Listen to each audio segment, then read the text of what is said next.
নির্বিঘ্নে রাস্তা পারাপারের জন্য ফুট ওভারব্রিজ নির্মাণ করা হলেও তা ব্যবহার করছেন না অনেকেই। এতে দুর্ঘটনার শিকার হচ্ছেন মানুষ। আবার ফুট ওভারব্রিজে অবৈধ দোকানপাটের কারণে চলার পথ সংকুচিত হয়ে যাওয়ায় অনেকেই উঠতে চান না। দুর্ঘটনা এড়াতে ফুট ওভারব্রিজ ব্যবহারের ওপর গুরুত্ব আরোপ করেছেন আইনশৃঙ্খলা রক্ষাকারী বাহিনী। রাজধানীর বিভিন্ন এলাকা ঘুরে দেখা যায় ব্যস্ত সড়কের মাঝ দিয়েই মানুষ রাস্তা পারাপার হচ্ছেন। অনেকে রোড ডিভাইডারের ওপর কষ্ট করে উঠে রাস্তা পার হচ্ছেন, কখনো কোনো দিকে না তাকিয়েই দৌড়ে রাস্তা পার হচ্ছেনও অনেকে। এতে অনেক সময় দ্রুতগামী গাড়ির চালকরা বিব্রত বোধ করছেন। হঠাৎ করে রাস্তার মাঝখানে ব্রেক করা সম্ভব হয়ে ওঠে না। এভাবে প্রায়ই দুর্ঘটনা ঘটে থাকে। পথচারীরা বলছেন, বয়স্ক এবং অসুস্থ লোকদের পক্ষে ফুট ওভারব্রিজে ওঠা সম্ভব হয় না, তাই বাধ্য হয়ে নিচের রাস্তা দিয়ে পার হতে হয়। আইনশৃঙ্খলা বাহিনীর কর্মকর্তারা বলছেন, রাস্তা পারাপারের জন্য অবশ্যই ফুট ওভারব্রিজ ব্যবহার করা উচিত।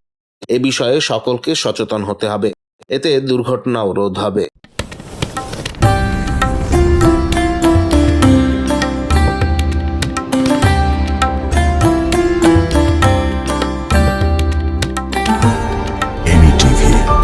স্বাধীন বাংলার স্বাধীন কণ্ঠ।